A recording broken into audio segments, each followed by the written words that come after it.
अच्छे अच्छे रूठ जाते हैं।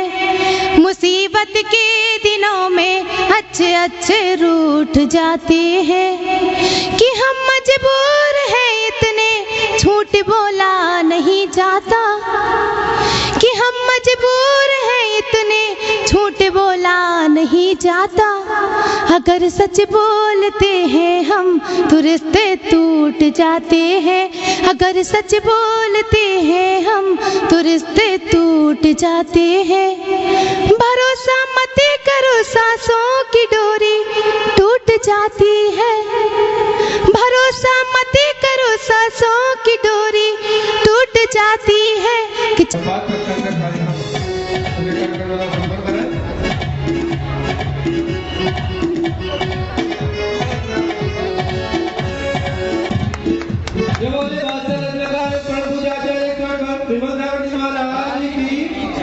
जय बोले ब्रह्मपति समझो लखन महाराज की।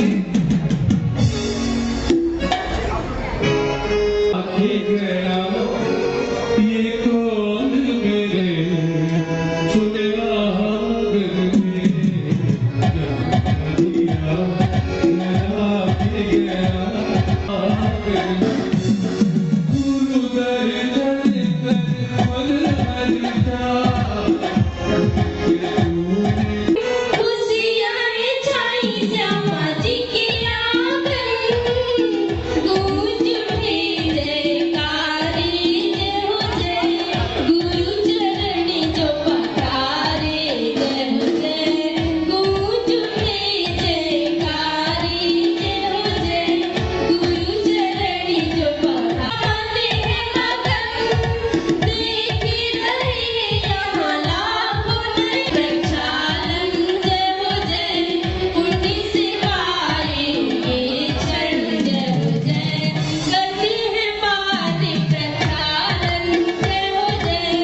मेरे विष्णुपद सागर जी महाराज के बने हैं।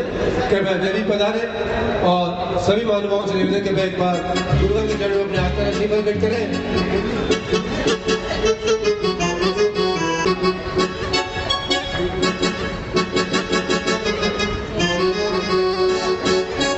आप सभी महानुभावों तिलक का माल्यार्पण कर स्वागत करें और एक बार सबसे निवेदन एक बार जोरदार तालियां बजाकर सभी शिष्यों का स्वागत करते हैं। और मैं दीदी से नमः सिद्धेभ्यः।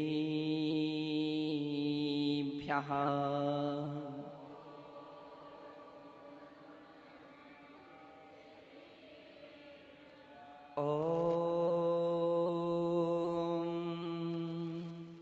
नमः सिद्धेभ्यः।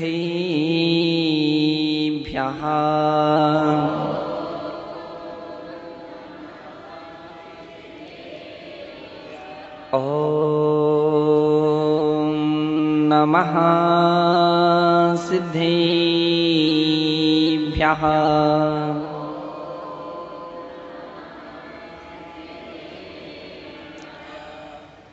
ओकारं विन्दु संयुक्तं नित्यं ध्यायन्ति योगिनः। कामिदं मोक्षदं चैव ओंकाराय नमो नमः। अविरल शब्दघनोघ प्रक्षालिते सकल भूतल मले कलंका।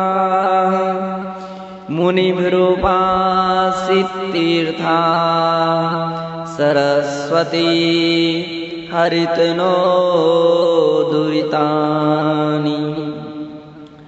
अज्ञानतिमिरान्धस्य ज्ञानाञ्जना शलाकया चक्षुरुन्मीलितं येन तस्मै श्री गुरुवे नमः। तस्मै श्री गुरुवे नमः। श्री परम गुरुवे नमः। परम प्राचार्य गुरुवे नमः। सकल कलुष विध्वंसिकं श्रीशां परिवर्धिकं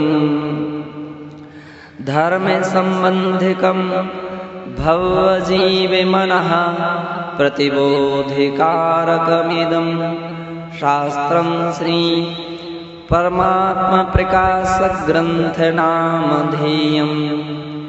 अस्य मूल ग्रंथ कर्तारः श्री सर्वज्ञ देवाः। तदुत्तर ग्रंथ कर्तारः श्री गणधर देवाः। प्रतिगणधर देवाः तेषां वचनानुसारमासाद्य श्री आचार्य योगिन्दुदेव विरचितम्। मंगलम भगवान वीरो मंगलम गौतमो गणी मंगलम कुंदिकुंदार्यो जैनिधर्मोस्तु मंगलम। सर्वमंगल मांगल्यम सर्वकल्याणि कारकम् प्रधानं सर्वधर्माणां जैनं जयतु शासनं जैनं जयतु शासनं। जय जाया झाणागी कम्य कलंकड़हेवी नित्य निरंजनिणाणि में ते परमा प्रणवेवी। नमो वरिहंताणं नमो सिद्धाणं नमो आयर्याणं नमो उवज्झायाणं नमो लोये सव्यसाहूणम्। गुरुवः पान्तिनो नित्यं ज्ञानदर्शननायकः चारित्रार्णव गम्भीरः मोक्षमार्गोपदेशिकः मोक्षमार्गोपदेशिकः मोक्षमार्गोपदेशिकः। जय बोलिए अनंतानंत सिद्ध परमेष्ठी भगवान की। देवाधिदेव श्री अजितनाथ भगवान की। विश्व वंदनीय श्री महावीर भगवान की। परम पूज्य आचार्य श्री योगिन्दुदेव मुनि महाराज की। परम पूज्य वात्सल्य दिवाकर गुरुदेव आचार्य श्री विमल सागर जी मुनि महाराज की। परम पूज्य तपस्वी सम्राट गुरुदेव आचार्य श्री सन्मति सागर जी मुनि महाराज की। अहिंसा में जैन धर्म की।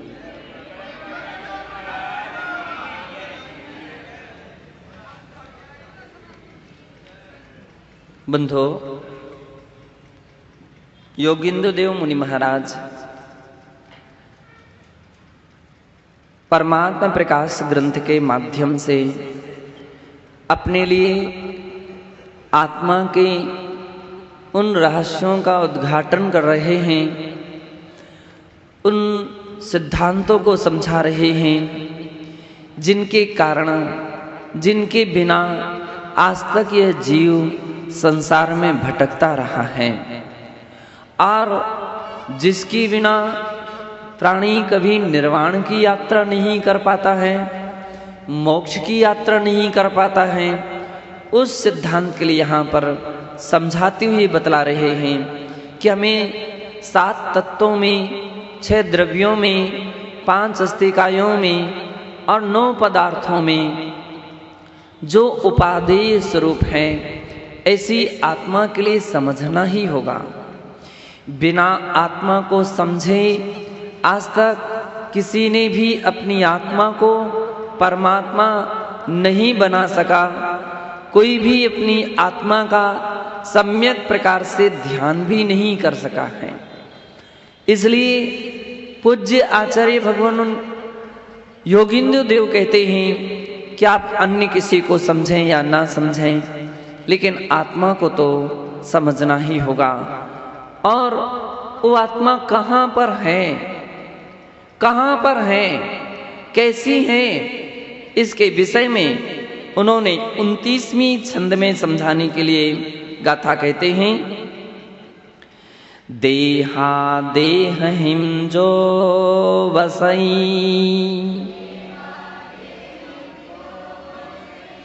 भेया भेणैण सो अप्पा मुनि जीवितुः किम अल्ले बहुएण।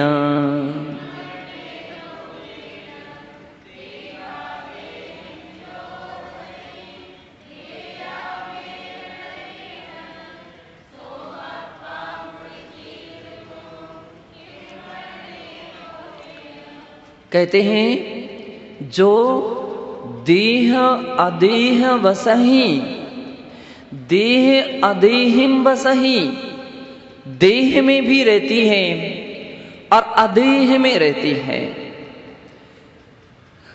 पूज्य आचार्य महाराज कह रहे हैं कि संसार में जितने भी प्राणी शरीरधारी हैं, उनके शरीर में जो रहने वाली है वह एक आत्मा है। अनुपचरित असद्भुत व्यवहार नहीं से जब हम देखते हैं तो आत्मा शरीर में रहती है, ऐसा कहा जाता है। अनुपचरित असद्भुत व्यवहार नहीं से आत्मा शरीर में रहती है, और उपचरित असद्भुत व्यवहार नहीं से कहें तो यह आत्मा घर में निवास करती है, अथवा उपचार में भी उपचार कर दें तो यह जीव जो है यह इस लोक में निवास करता है, लोक में रहता है, देह में रहने वाली आत्मा है। ये अनुपचरित असद्भुत व्यवहारने का विषय है। ऐसा नहीं समझना चाहिए कि आत्मा शरीर में नहीं रह सकती है, आत्मा शरीर में नहीं रहती है।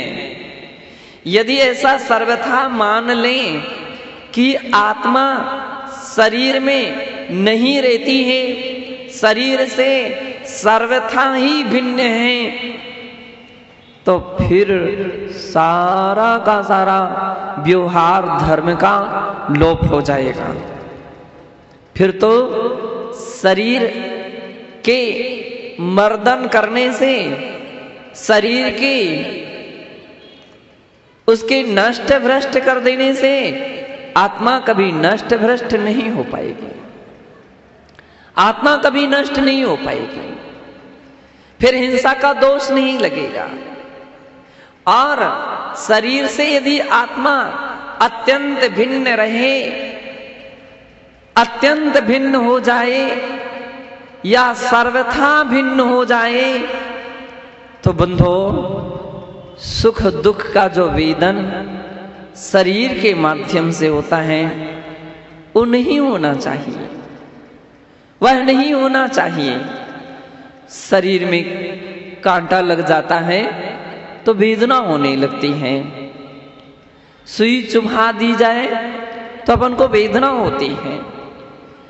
गर्मी के मौसम में शीतल वायु चलने लग जाती है तो खुशी होने लगती है, सुख की संवेदना होती है। भूखे और प्यासे की अवस्था में तकलीफ होती है, और उस वक्त पानी, शीतल जल या भोजन मिल जाए तो व्यक्ति के लिए आनंद आने लगता है। रोग बीमारी हो जाती है, अशांति छा जाती है, और रोग ठीक हो जाता है, व्यक्ति खुश हो जाते हैं, प्रसन्न हो जाते हैं। इसका मतलब है कि आत्मा शरीर से सर्वथा भिन्न नहीं है, सभी प्रकार से भिन्न नहीं है। ऐसा भी नए है जो नए आत्मा के लिए कथनचित शरीर में निवास करने वाली मानते हैं। और आचार्य भगवान आचार्य श्री देवसेन महाराज तो एक ऐसे आचार्य हुए जिन्होंने आलाप पद्धति ग्रंथ को लिखा। वे तो कहते हैं अनुच्चरित असद्भुत व्यवहारेण शरीरादि मम, शरीर आदि मेरा है, ऐसा कहा। शरीर आदि मम, ये मेरा है। किसने से? अनुपचरित है। ये कथन व्यवहार नहीं में अनुपचरित असद्भुत व्यवहार नहीं है। असद्भुत व्यवहार नहीं का तो इसलिए अर्थ है कि आत्मा का स्वभाव तो चेतन है और शरीर का स्वभाव अचेतन है। दोनों का स्वभाव बिल्कुल भिन्न है, तो इसलिए असद्भुत है। इसलिए असद्भुत है, सद्भुत नहीं है, अवास्तविक है, वास्तविक नहीं है, निश्चय रूप में नहीं है, व्यवहार से है। तो अनुपचरित कहा गया और इसलिए तो असद्भुत कहा गया। और अनुपचरित का अर्थ है कि जैसे आप वस्त्र आभूषण इत्यादि शरीर से अलग करके निकाल करके रख देते हैं, अलग अलग करके दिखा देते हैं, वैसा कहीं शरीर से आप आत्मा को अलग अलग करके नहीं दिखा सकते हैं, अलग अलग करके नहीं दिखा सकते हैं। इसलिए अनुपचरित है, अनुपचरित का प्रयोग किया गया है। बंधो, पूज्य आचार्य भगवान यूं कहना चाहते हैं कि शरीर के हर एक अंग में आत्मा प्रदेश विद्यमान है। हर एक शरीर के अंग में आत्मा प्रदेश विद्यमान है, लेकिन विद्यमान होने के उपरांत भी आत्मा आत्मा है और शरीर शरीर है। जैसे दूध और पानी, दूध और पानी होता है और वह कितना भी मिला दिया जाए फिर भी दूध दूध रहता है और पानी पानी रहता है। दूध पानी नहीं हो जाता है और पानी दूध नहीं हो जाता है। दूध पानी नहीं हो जाता और पानी दूध नहीं हो जाती है, अलग अलग रहते हैं। अब आप कहोगे लगता तो ऐसा ही है कि वो सब एक हो गया है। नहीं, स्वभाव से भिन्न है। कैसे? जब आप दूध में नींबू डाल देते हैं ना, गरम दूध में, तो क्या बन जाता है? गरम दूध में नींबू डाल देने के उपरांत छेना बन जाता है।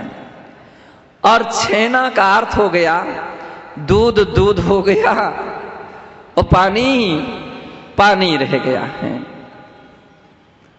अलग अलग हो गया है।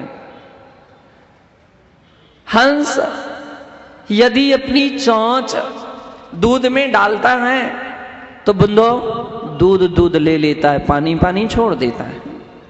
यानी इतनी खटास उसकी चोंच में होती है कि वो छेना बन जाता है और छेना छेना वो ले लेता है और पानी पानी छोड़ देता है। आप जिस समय दूध को औंठते हैं, औंठते हैं, उसको गरम करते हैं, मावा बनाते हैं, तो औंठते जाते हैं और वो पानी भाप बन बन करके उड़ता उड़ता चला जाता है। एक ऐसा समय आ जाता है कि वो बिल्कुल ऐसा मावा, केवल पेवर मावा रह जाता है। और बड़ी बड़ी मशीनों में तो उसमें से भी घी निकाल लेते हैं, और घी निकालने के उपरांत इतनी हिसाब से निकाल लेते हैं कि उसमें बहुत बिल्कुल भी नहीं रह जाता है, और उसको सुखा देते हैं। क्या बन जाता है? पाउडर बन जाता है, पाउडर बन जाता है, दूध पाउडर बन गया। अब उसमें से पानी का जरा भी अंश नहीं रहा है, दूध दूध रह गया, पानी पानी निकल गया। तो जब ये प्रयोग करते करके देखते हैं तो ये लगता है कि देखो बिल्कुल अलग था, तभी तो अलग हो सका। यदि दोनों एक होते तो ये अलग अलग नहीं हो पाते।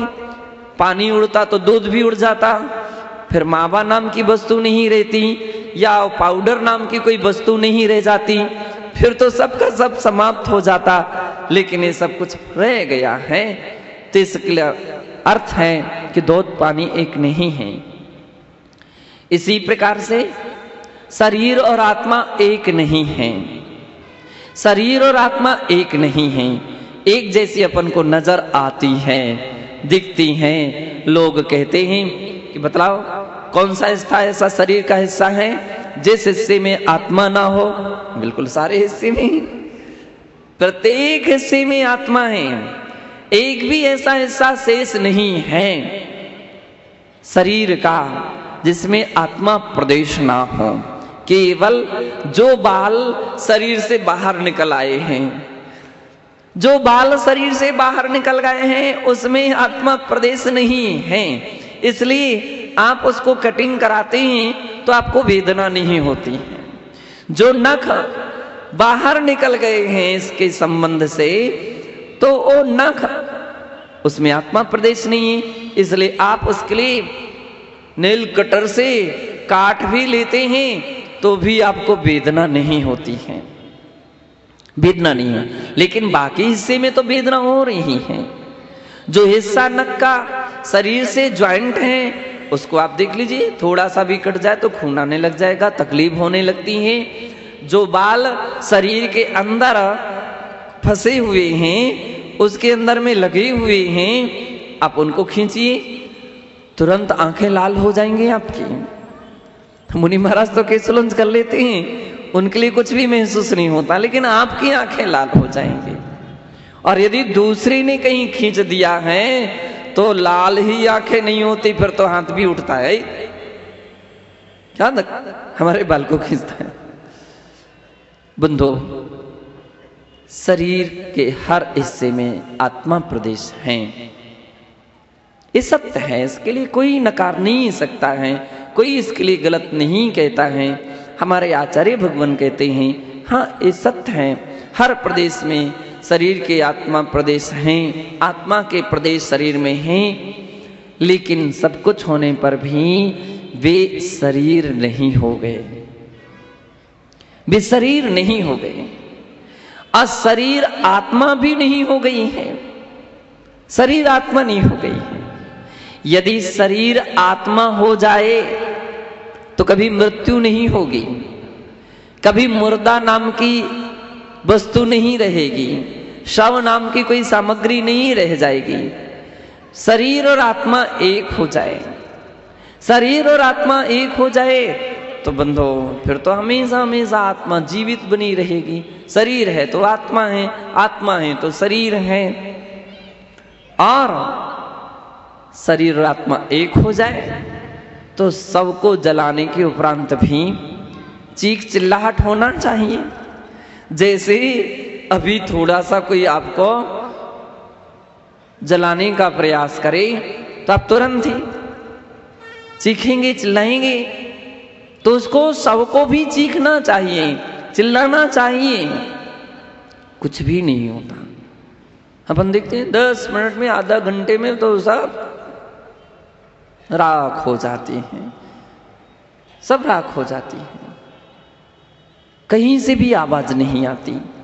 इसका मतलब है कि उसमें से जो आत्मा वो देहधारी था वो निकल गया है, केवल देह रह गई है, देह रह गई है, देहधारी निकल गया।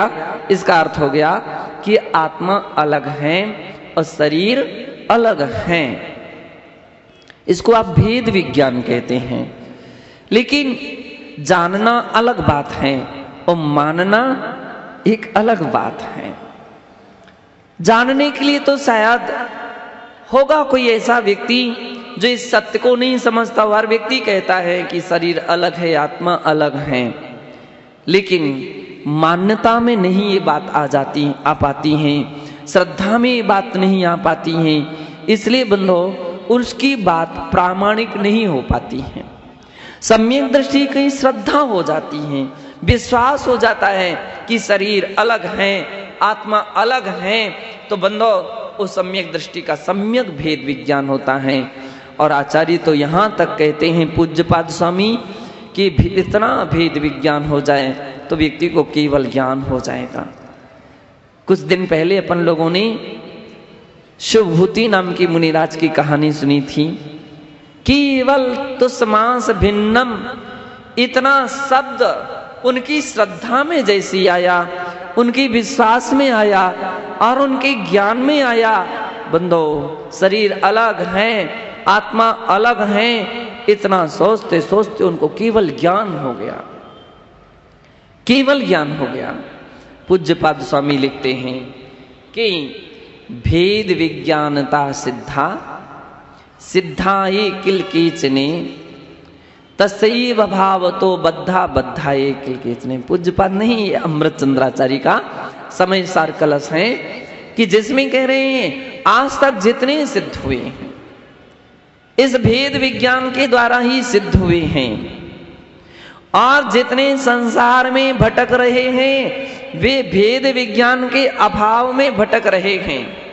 और यदि भगवान जिनेंद्र प्रभु की सारे उपदेशों का सार निकाला जाए, सारी जिनवाणी का सार निकाला जाए, तो पूज्यपाद स्वामी इष्टोपदेश में कहते हैं जीवा अन्यः पुद्गला शान्या इत्यसो तत्व संग्रह यदन्य दुच्यते किंचित सोस्तो तस्यैव विस्तरः। जीव अलग है और आत्मा अलग है, पुद्गल अलग है, बस इतना ही तत्व का संग्रह है। सारे सार शास्त्रों का सार, सारे आगम का सार केवल इतना ही है कि जीव अलग है, शरीर अलग है। यदन्य दुत्ते किंचित सोस्तो तस्यैव विस्तरा। और जितना भी शास्त्रों में कहा गया है इतनी ही बात का सारा विस्तार है, सारा विस्तार से कथन किया गया है। बंदो पूज्य आचार्य भगवान इसलिए कह रहे हैं कि जीव किसी अपेक्षा से शरीर में है, शरीरधारी है। किसने से? असदभूत अनुपचरित असदभूत व्यवहार नहीं से। किसने से? अनुपचरित असदभूत व्यवहार नहीं से जीव शरीर में है। और निश्चय नहीं से देखें तो जीव शरीर में हो ही नहीं सकता है, रह ही नहीं सकता है। जीव जीव में है, आत्मा आत्मा में है, आत्मा पर पदार्थ में रह ही नहीं सकते हैं। हर पदार्थ अपने अपने स्वभाव में रहता है, अपने अपने स्वभाव में रहता है। इसलिए निश्चय से नहीं से जब हम देखते हैं तो आत्मा आत्मा में है और किसी अन्य पदार्थों में नहीं है। इसलिए आचार्य भगवान कहते हैं देहा देहिम जो बसई। अनुपचरित सद्भुत व्यवहार से देह में रहती है और सिद्ध निश्चय से, शुद्ध निश्चय से अदेह यानी शरीर में निवास करते हैं। भेया भेणैण, ये दोनों नए हैं। जिसे अनुपचरित सद्भुत व्यवहार कहा गया है उसका नाम भेद नय है, और जिसे निश्चय नहीं कहा गया उसका नाम अभेद नय है। निश्चय नय अभेद को विषय करता है और व्यवहार नय भेद को विषय करता है। इसलिए व्यवहारने से आत्मा शरीर में निवास करती हैं और निश्चयने से आत्मा आत्मा में निवास करती हैं। सो अपा मुनि जीवितुं किम अण्णे बहुवेण। ऐसी जो आत्मा है उस आत्मा को मुनि, उस आत्मा को मुनि, मुनि यानी अपभ्रंश में मुनि का अर्थ मन्यस्व, उसको मानो, उसको जानो, उसको समझो। आचार्य योगिंदु देव अपने शिष्य प्रभाकर भट्ट के लिए बार बार समझा रहे हैं कि हे प्रभाकर भट्ट, ऐसी जो आत्मा है उसको केवल जानो ही नहीं, मानो, मन्यस्व, मानो भी, श्रद्धा भी इस बात पर रखो कि मेरी आत्मा एक निश्चयने से आत्मा में रहती हैं और व्यवहारने से शरीर में है।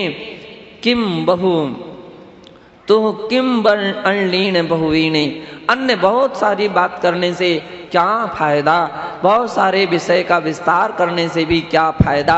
संक्षेप का युग है, शॉर्ट का मार्ग व्यक्ति अपनाता है। हर व्यक्ति चाहता है कि संक्षेप से संक्षेप और शॉर्ट में कोई रास्ता बतला दीजिए। शॉर्टकट का कोई रास्ता, तो आचार्य कहते हैं सबसे बड़ा शॉर्टकट है, ये सबसे बड़ा शॉर्टकट मार्ग है कि इतना जान लो बस, और ज्यादा जानने से कोई मतलब नहीं है। इतना समझ में आ गया, समझ लीजिए आपका कल्याण हो गया। और इतना समझ में नहीं आया तो आपके लिए द्वादशांग का भी ज्ञान, 11 अंग और 9 पूर्व का भी ज्ञान हो जाए तो भी वो अज्ञान है, तो भी अज्ञान है। और जिसके लिए केवल जीव अलग है और आत्मा अलग है, इतना ज्ञान हो गया, वो सम्यक ज्ञान है।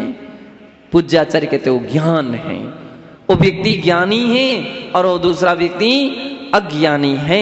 इतना दोनों में अंतर हो गया है। इसलिए तू अपनी आत्मा को इस प्रकार से जान, ज्यादा कहने से कोई फायदा नहीं है। फिर भी आचार्य महाराज उसके विषय में और समझाते हुए कहते हैं 30वें छंद, दोहक छंद में, जीवा जीव माँ एक करी, लक्षण भेय भेयो, जो परु सो परु भणमि पुणी, अपा अपु अभेयो।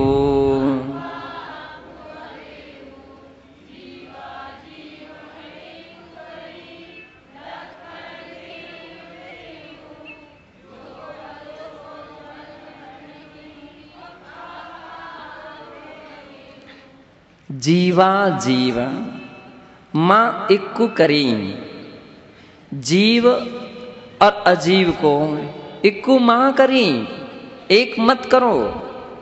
जीव और अजीव को एक मत समझो, जीव और अजीव को एक मत जानो, और जीव और अजीव के प्रति एक जैसी श्रद्धा मत रखो कि ये दोनों एक हैं। ऐसा विकल्प मत करो। अगर ऐसा आपने धारणा बना ली है कि एक हैं, तो आपका कभी कल्याण नहीं कर सकोगे, आत्मा का कल्याण नहीं कर सकेंगे। और बंधो, फिर तो उसके जीवन में धर्म नाम का कोई अस्तित्व ही नहीं रहेगा। सठ दर्शन में एक ऐसा भी दर्शन है जो शरीर और आत्मा को एक मानता है। कौन सा दर्शन है? तभी अपन कल परसों अपन पढ़ देख चुके हैं, वो चारवाक दर्शन है। शरीर और आत्मा को क्या मानता है? एक मानता है। शरीर का जन्म तो आत्मा का जन्म, और शरीर का मरण तो आत्मा का मरण, ऐसा मानता है। 5 भूत मिले तो जीव का और शरीर का दोनों की उत्पत्ति हो गई, और जैसे ही 5 भूत विघटित हुए तो जीव और आत्मा सब अलग अलग समाप्त हो गई, उस अस्तित्व उसका समाप्त हो गया। ऐसी उनकी मान्यता है। उन लोगों के लिए आचार्य भगवान कहते हैं कि भैया, जीव और अजीव को एक मत समझो, एक हो जाएगा तो संकर दोष आ जाएगा। संकर दोष का अर्थ होता है दो वस्तुओं के मिलाने पर जो तीसरी अवस्था बनती है उसका नाम है संकर। दही और गुड़ मिला दीजिए और खाइए और बतलाइए कि अब कैसा स्वाद आ रहा है। कैसा स्वाद? अब ना तो आप खट्टा कह सकते हो, दूध जो दही जो था वो तो खट्टा था, केवल दही खाते तो खट्टा कहते हैं और केवल गुड़ खाते तो मीठा कहते हैं, और दोनों को मिक्स कर दिया है। अब कैसा हो गया? खट मिठा हो गया है। अब यूं कहेंगे खट मिठा हो गया है। बस इसकी का नाम है मिश्र दशा। दही गुड़ में वह मिश्रम, वह अवस्था दही और गुड़ की जैसी मिश्र अवस्था हो जाती है, वैसी कहीं शरीर और आत्मा की मिश्र दशा नहीं है। अथवा यूं समझें कि वह मिश्र दशा है तो स्वभाव दशा नहीं, वो विभाव दशा है। शरीरधारी अवस्था विभाव दशा है, स्वभाव दशा नहीं। स्वभाव तो स्वभाव ही है, स्वभाव का कभी अभाव नहीं होता है। स्वभाव सदैव स्वभाव रूप में रहता है। ज्ञान ज्ञान ही रहेगा, जीव जीव ही रहेगा और पुद्गल पुद्गल ही रहेगा। तीन काल में भी जीव कभी भी पुद्गल नहीं हुआ है और ना होगा और ना है। इसी प्रकार से पुद्गल भी जीव ना है, ना हुआ है और ना होगा। वो कभी नहीं हो सकता है। पुद्गल जीव नहीं हो सकता है। काफी वैज्ञानिकों ने प्रयास किए, लेकिन आज तक वो जीव को अजीव नहीं बना सका, अजीव को जीव नहीं बना सका। काफी प्रयत्न रखे किए गए कि जीव की उत्पत्ति हम कर दें, नहीं हो सकते हैं। पुद्गलों का निर्माण आप कर सकते हो, पुद्गलों का निर्माण कर सकते हो, लेकिन जीव का निर्माण नहीं किया जा सकता है, क्योंकि जीव एक चेतन द्रव्य है। वो किसी फैक्ट्री से वो बनाई नहीं जा सकती है। जीव एक ऐसा द्रव्य है कि जो किसी पेड़ से उत्पन्न नहीं हो जाता है। जीव ऐसी वस्तु है कि किसी खान से नहीं निकाली जा सकती हैं। बंधो तो शाश्वत द्रव्य है, वो शाश्वत है, त्रैकालिक है और नित्य है। जो उसकी संख्या निर्धारित है वो उतनी ही है, ना उससे कम होगी और ना उससे अधिक होगी। इसलिए आचार्य भगवान कह रहे हैं जीव और अजीव को एक मत करो, एक मत समझो। करे लक्षण भेयम भेयो, इनमें लक्षणों की अपेक्षा से भेद है, इसलिए भेदने की अपेक्षा से दोनों में भेद समझो कि दोनों एक नहीं अलग अलग हैं। जो परु सो परु भणमी मुनि, और जो पर है वो तो पर है, पर है और निज निज है। आत्मा आत्मा है और पुद्गल पुद्गल है।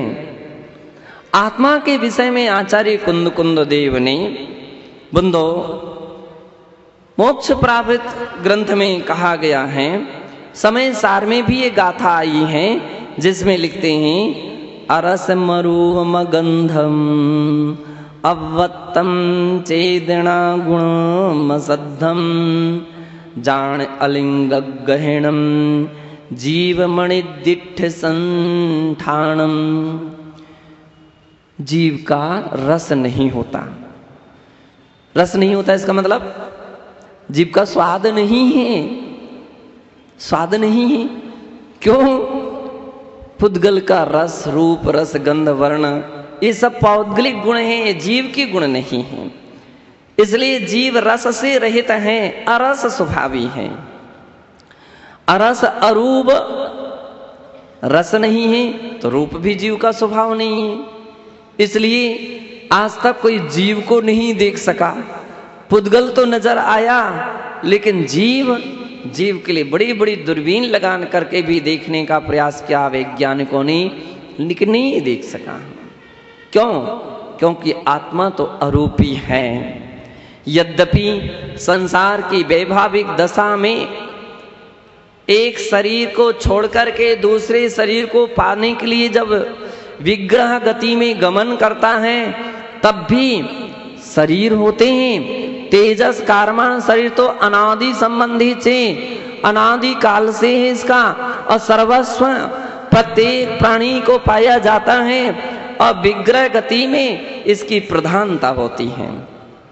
रूपी है तेजस शरीर, कारमण शरीर भी रूपी है, लेकिन रूपी होने पर भी अचाक्षुष है। अब वो कच्ची आंखों से या किसी यंत्रों के द्वारा नहीं देखा जा सकता है, लेकिन वही औदारिक, वैकृत या तेजस जैसी शरीर की अवस्था को प्राप्त कर लेता है, तो बंदो आहारक अवस्था को प्राप्त कर लेता तो दिखने में आ जाता है, दिखने लग जाता है। इसलिए पूज्य आचार्य भगवान कह रहे हो, दिख रहा वो क्या दिख रहा है? केवल शरीर दिख रहा है, आत्मा नहीं दिख रही। क्यों? आत्मा तो शुद्ध निश्चय से अरूपी है, रूप उसका स्वभाव नहीं है। अगंधम, गंध भी स्वभाव नहीं है। किसी की भी आत्मा सुगंधित या दुर्गंधित नहीं होती है। सुगंध दुर्गंध शरीर हो सकता है, सुगंधी या दुर्गंधीपना शरीर में संभव है, आत्मा में नहीं होता है। इसलिए बंदो गंध से रहित हैं। अव्यक्तम, अव्यक्त है, अव्यक्त है। इंद्रियां उसे नहीं देख सकती हैं, इंद्रियां नहीं जान सकती हैं, इस दृष्टि से अव्यक्त है। अव्यक्त का अर्थ यह नहीं लगा लेना कि उसका अस्तित्व नहीं है, अस्तित्व तो है, लेकिन उसके लिए इंद्रियों के द्वारा ग्राह्य नहीं है। इसलिए बंदो अव्यक्त कहा गया है। अव्यक्त है, शब्द आंखों से नहीं दिखते हैं, ये संभव है, लेकिन आंखों से नहीं दिखते इसका अर्थ ये नहीं कि वो उसका अस्तित्व तो नहीं है। कान ग्रहण कर रहे हैं, इसलिए उसके अस्तित्व को कान बतला रहे हैं कि शब्द है, शब्द है। गंध आंखों से नहीं दिखती है, कानों से नहीं सुनाई पड़ती है, और हाथ से पकड़ नहीं सकते हैं, लेकिन उसके अस्तित्व को बतलाने वाली क्या चीज है? नासिका है, घ्राण इंद्रिय है, वो बतलाती है कि है। इसी प्रकार से आत्मा अरूपी है, अस्पर्शी है, अगंध स्वभावी है और अस्पर्शी है, और इतना सब कुछ होने पर भी इंद्रियों के द्वारा अव्यक्त है, सर्वथा व्यक्त नहीं है। केवली ज्ञानी, केवली भगवान हर व्यक्ति की आत्मा को भी जानते हैं। जीव द्रव्य, शुद्ध जीव द्रव्य भी उनके केवल ज्ञान में झलकता है। इसलिए बंदो इंद्रियों की अपेक्षा से तो अव्यक्त हैं, केवल ज्ञान की अपेक्षा से तो व्यक्त हैं। चेतना गुणम असद्धम, और आत्मा चेतना गुण वाली है। असद्धम अर्थात शब्द जितने भी होते हैं ये पौद्गलिक हैं, इसलिए तो आप टेप रिकॉर्ड में उसके लिए टेप कर लेते हैं, वीडियो के माध्यम से उसके लिए कैच कर लेते हैं, शब्दों के लिए आप कान से ध्यान लगा करके सुनते हैं। सुनाई कम पड़ने लग जाए तो कान की मशीन लगा लेते हैं, माइक, यहाँ की आवाज वहां तक और दूर दूर तक पहुंच जाती है। बंदो केवल पौद्गलिक होने के कारण से ये सब उन शब्दों को पकड़ते हैं और दूर तक पहुंचाने में सक्षम समर्थ हो पाते हैं। पौद्गलिक ना हो तो ये सक्षम नहीं हो सकेंगे। यदि कान बंद कर लिए जाएं तो शब्द सुनाई नहीं पड़ता है। इसलिए पूज्य आचार्य कहते हैं कि आत्मा अशब्द गुण वाली है। पुद्गल का शब्द हो सकता है, आत्मा का शब्द नहीं होता, आत्मा का शब्द नहीं होता है। पुद्गल टकरा जाए तो आवाज आ सकती है, लेकिन आत्मा टकराए तो कहीं आवाज नहीं आएगी। क्यों नहीं आएगी? क्योंकि शब्द भी पौद्गलिक है, ये चेतन नहीं है, और आत्मा चेतन है, वो पौद्गलिक नहीं है, इसलिए शब्द उसका विषय नहीं है। अलिंगत गहनम, और आत्मा का कोई लिंग, लिंग का अर्थ क्या है? चिन्ह, चिन्ह विशेष नहीं है।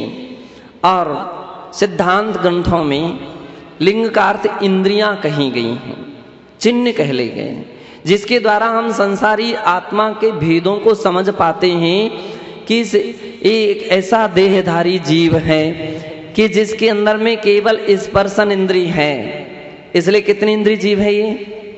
केवल एक इंद्रिय है, एक इंद्रिय है। और कौन सा एक इंद्रिय जीव है? पृथ्वी, जल, अग्नि, वायु, वनस्पति, ये 5 स्थावर जो हैं वो क्या है? वनस्पत्यंता नाम एकम। तत्वार सूत्र में अपन ने पढ़ा था कि वनस्पति अंत में जिनके वो सब एक इंद्रिय जीव हैं, केवल स्पर्शन इंद्रिय पाई जाती है। और लठ, केंचुआ इत्यादि जो जीव हैं वो कितने इंद्रिय जीव हैं? 2 इंद्रिय जीव हैं। कैसे पहचाना आपने? क्योंकि उनके अंदर में स्पर्शन और रसना, ये 2 इंद्रियां पाई जाती हैं, इसलिए 2 इंद्रिय हैं। खटमल, चींटी, चीटा, बिच्छू, ये कितनी इंद्रिय जीव हैं? 3 इंद्रिय जीव हैं। और 3 इंद्रिय जीव क्यों हैं? क्योंकि इसके अंदर में स्पर्शन, रसना और घ्राण, ये 3 इंद्रियां पाई जाती है, इसलिए 3 इंद्रिय हैं। और मक्खी, मच्छर, ततैया, बर्रैया, भौर, भौरा, ये सब क्या है? 4 इंद्रिय जीव हैं। क्यों हैं? क्योंकि इसमें कितनी इंद्रियां पाई जा रही हैं? 4, स्पर्शन, रसना, घ्राण, चक्षु। और मनुष्य आदि 5 इंद्रिय जीव हैं, क्योंकि इनके अंदर 5 इंद्रियां पाई जाती हैं। स्पर्शन भी है, रसना भी है, घ्राण भी है, चक्षु भी है, कर्ण भी है। बंदो, ये जितने भी पहचाने हैं, इसके लिए ही आगम की भाषा में लिंग कहा जाता है। ये चिन्ह हैं, इसके द्वारा हम एक इंद्रिय 2 इंद्रिय के भेदों को समझ पाते हैं। लेकिन आत्मा तो अलिंग है, आत्मा का कोई चिन्ह नहीं है। आत्मा की, शरीर की तो इंद्रियां हो सकती हैं, आत्मा की कोई भी इंद्रियां नहीं होती। अब बतलाओ कि सिद्ध भगवान कितने इंद्रिय जीव हैं? सिद्ध भगवान, सिद्ध भगवान तो इंद्रियातीत हैं। क्या चीज हैं? इंद्रियातीत हैं। संसारी जीवों की इंद्रियां पाई जाती हैं, सिद्धों की इंद्रियां नहीं पाई जाती। और संसारी जीवों की इंद्रियां क्यों पाई जाती हैं? क्योंकि वे कर्म से सहित हैं। इंद्रियां एक कर्म है। कौन से कर्म का भेद है? कौन से कर्म का? नाम कर्म का भेद है। नाम कर्म के 93 प्रकृतियों में एक प्रकृति इंद्रियां हैं, जाति नाम कर्म है। तो इस कारण से बंदो, शरीरधारी जीवों की तो पहचान हो सकती है। आत्मा तो कर्मातीत होती है, शुद्ध निश्चय से आत्मा आत्मा आत्मा होती है। आत्मा का कोई अलिंग नहीं है, बाहर की कोई चिन्ह नहीं है। इसलिए आप जब कभी सिद्ध परमेष्ठियों की मूर्तियां मंदिर में रखते हैं तो कैसी रखते हैं? सोनी जी, निराकार। यद्यपि निराकार जैसी आप रखते हैं, इसका उल्लेख तो कहीं सिद्धांत ग्रंथों में नहीं उल्लेख मिलता है। ये बहुत बात की देन है। 17वीं शताब्दी से इस प्रकार की मूर्तियां उपलब्ध हुई हैं। लगभग 300 वर्ष की अवस्था है। जबकि आगम में सिद्ध प्रतिमा का उल्लेख है। तो सिद्ध प्रतिमा कैसी होती है? तो सिद्ध प्रतिमा का लक्षण तुल्य परिणति में आचार्य भगवान यति वृषभ महाराज लिखते हैं कि जिसके बाल नहीं होते हैं और नख का चिन्ह नहीं रहता है और जिसके नीचे भी कोई चिन्ह नहीं रहते हैं, वो कौन सी प्रतिमा है? वो सिद्ध प्रतिमा है।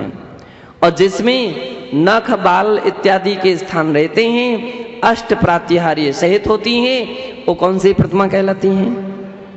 वो अनंत भगवान की प्रतिमा है। तो सिद्ध अथवा आत्मा वो अलिंग है, उसका कोई भी लिंग नहीं है। आत्मा ना तो एक इंद्रिय है, निश्चय नहीं से देखें तो आत्मा ना एक इंद्रिय है, ना दो इंद्रिय है, ना तीन इंद्रिय है, ना चार इंद्रिय है और ना पंच इंद्रिय है। अभी तो वह तो जिस शरीर में पहुंचती है, एक इंद्रिय के शरीर में पहुंच गई है तो उसके लिए अपन एक इंद्रिय कहने लगते हैं। दो इंद्रिय के शरीर में पहुंच जाए तो अपन उसको दो इंद्रिय कहते हैं। तीन इंद्रिय के शरीर में पहुंच जाए तीन इंद्रिय, चार इंद्रिय के शरीर में पहुंचे तो चार इंद्रिय और पंचेंद्रिय के शरीर में पहुंच जाए तो पंचेंद्रिय। अगर इंद्रियां आत्मा का स्वभाव हो जाए तो क्या व्यवधान आ जाएगा? एक इंद्रिय सदैव एक इंद्रिय ही रहेगा, और फिर दो इंद्रिय तीन इंद्रिय अवस्था में हो ही नहीं सकता, पहुंच ही नहीं सकेगा। दो इंद्रिय ही रहेगा, तीन इंद्रिय रहेगा, चार इंद्रिय रहेगा, पंचेंद्रिय ही रहेगा बंधो। लेकिन देखा जाता है एक इंद्रिय दो इंद्रिय भी हो सकता, दो इंद्रिय तीन इंद्रिय, चार इंद्रिय, पंचेंद्रिय सभी अवस्थाओं को प्राप्त कर लेता है। इसका अर्थ है कि आत्मा इंद्रियातीत है, इसलिए सभी में ढल जाती है। अलिंग गहन अवस्था है, उसकी किसी भी प्रकार से इंद्रियों के द्वारा ना तो ग्रहण होती हैं और ना कोई भी उसकी पहचान हुआ करती हैं। इसलिए पूज्य आचार्य भगवान कहते हैं कि हे प्रभाकर भट्ट, ऐसी मुनि अप्पा अपो अभेयो, तो अभेयो अभेदने से आत्मा को आत्मा मुनि अर्थात आत्मा को आत्मा जान, यही शुद्ध निश्चय का कथन है और इस गाथा का तात्पर्य है। हम केवल उस आत्मा का ध्यान करना चाहते हैं जो आत्मा इस प्रकार के गुणों से संपन्न है। जो ऐसी आत्मा का ध्यान करते हैं वे ही साधक एक न एक दिन अपनी आत्मा को परमात्मा, अपनी आत्मा को सिद्धात्मा, अपनी आत्मा को शुद्धात्मा बना लेते हैं। और जो ध्यान नहीं करते हैं बंधो, वे कभी उस आत्मा को शुद्ध नहीं बना सकते हैं। ध्यान, आत्मा का ध्यान, इसलिए परमात्मा बनने के लिए आत्मा का ध्यान करना आवश्यक है, और वो भी शुद्ध आत्मा का ध्यान। और यह भी ध्यान रखिए, शुद्ध आत्मा का ध्यान कौन कर सकता है? कौन कर सकता है? मुनि महाराज तो कर सकते हैं, लेकिन कौन से मुनि? जिसे आत्मा के स्वभाव का ज्ञान है, वही तो आत्मा का ध्यान करेंगे। आत्मा के स्वभाव का जिसको ज्ञान नहीं होगा वो आत्मा का ध्यान कैसे कर सकते हैं? आपने गोमटेश्वर बाहुबली भगवान की मूर्ति के दर्शन किए तो हम कह सकते हैं आप आंखें बंद करो और देखो भगवान को। चूंकि आपने दर्शन किए हैं, आपकी स्मृति में हैं, तो आप आंखें बंद करके देख सकते हैं। तो आपको भगवान गोमटेश्वर बाहुबली भगवान दिख सकते हैं, आपको दिख सकते हैं। महावीर भगवान की मूर्ति यदि आपने महावीर जी की देखिए, आप उनका ध्यान करेंगे तो महावीर जी के भगवान आपको दिख सकते हैं। पद्म प्रभु के पद्म प्रभु भगवान का ध्यान किया है, दर्शन किए हैं, उनका ज्ञान है, तो उनका ध्यान भी संभव हो सकता है।